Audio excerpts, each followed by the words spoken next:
እንደ አንድ ዜጋ ኢቭን ለውጥ ራሱ እናውቃለን ወይ? ዝግጁ ነን ወይ? ተሰርቶብናል ወይ?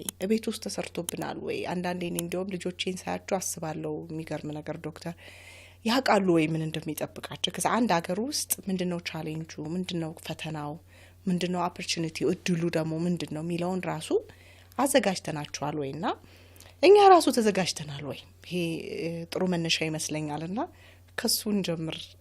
ሁሉ ቦታ ስለሚገባ ቤተሰብ ውስጥም ትዳር ውስጥም ሁሉ ነገር ውስጥ ይገባል። አዎ እንደምታውቂው ለውጥ ማስፈልገው ሰው የለም። ለውጥ ሁላችን ፈላጊዎች ነው። ያስፈልገናል። ፈልጋለን ብቻ ሳይሆን ያስፈልገናል። ወንዱም ሴቱም የተማረውም ያልተማረውም በሰለጠነው ዓለም ያለውም በዚህም እያንዳንዱ ሁላችን ሰው በመሆናችን ብቻ ለውጥ ያስፈልገናል። ደግሞ በህይወታችን ውስጥ ብዙ ለውጦች አሉ። አንዴ ለውጡ ፍላጎታችን ይቀይረዋል። ፍላጎታችን ሲቀየር ለውጥ እንዳለ ያሳያል።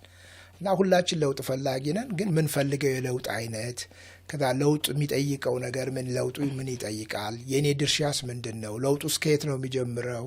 እንዴት አድርገን ነው ለውጡ የምናከናውነው የሚለው ላይ ነው ምንለያየው እንጂ ሁላችን ለውጥ ፈላጊ ነን። ለውጥ ማያስፈልገው ሰው የለም። ለውጥ እኔ ያስፈልገኝም ካለ ሰውነቱን ነው የሚያጠራጥረው፣ ሰው አይደለም እንጂ ሰው ከሆነ ሌላው ቢቀር ፊዚካሊ በአካል እናድጋለን። በእድሜ እኮ ራሱ አይደል? እና እንዲያውም አንድ ጽሁፍ እያነበብኩ ሳስተምር እጠቀምበታል።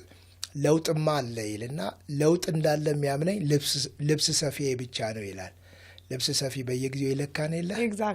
ወገቧ ጨምሯል፣ ትከሻዋ ጨምሯል፣ ቁመቱ ጨምሯል ብሎ በየጊዜው ይለካናል። ምክንያቱም ሰው ሊለወጥ እንደሚችል ስለሚያውቅ በድሮ የዛሬ ዓመት በ2 ዓመት በለካን አይደለም በቃ አውቋለሁ ብሎ እንትን አይልም። በአመት አንድ ሰው ቦርጫም ሆኖ ልታገኙት ትችላለሽ። ቁመት ጨምሮ በየጊዜው ነው ለውጡ የምታየው። የልጄ ጫማ ቁጥር አሁን ከኔ በልጧል። ሁለተኛው ልጄ በጣም ፈጣን በሆነ እድገት ነው እና እድገታቸው እንዲያውም እናቱን እንደዛ ብሏታል። እሷ ትንሽ እያለ ትንሽ ነበር፣ አሁን እያደገ መጥቶ እና እሱ እየበለጣት መጣና ማም ያለና አይ ቲንክ አንቺ እያጠርሽ መተሻል አላት። ማለት የእሱን መለወጥ ማደግ ረስቶት ማለት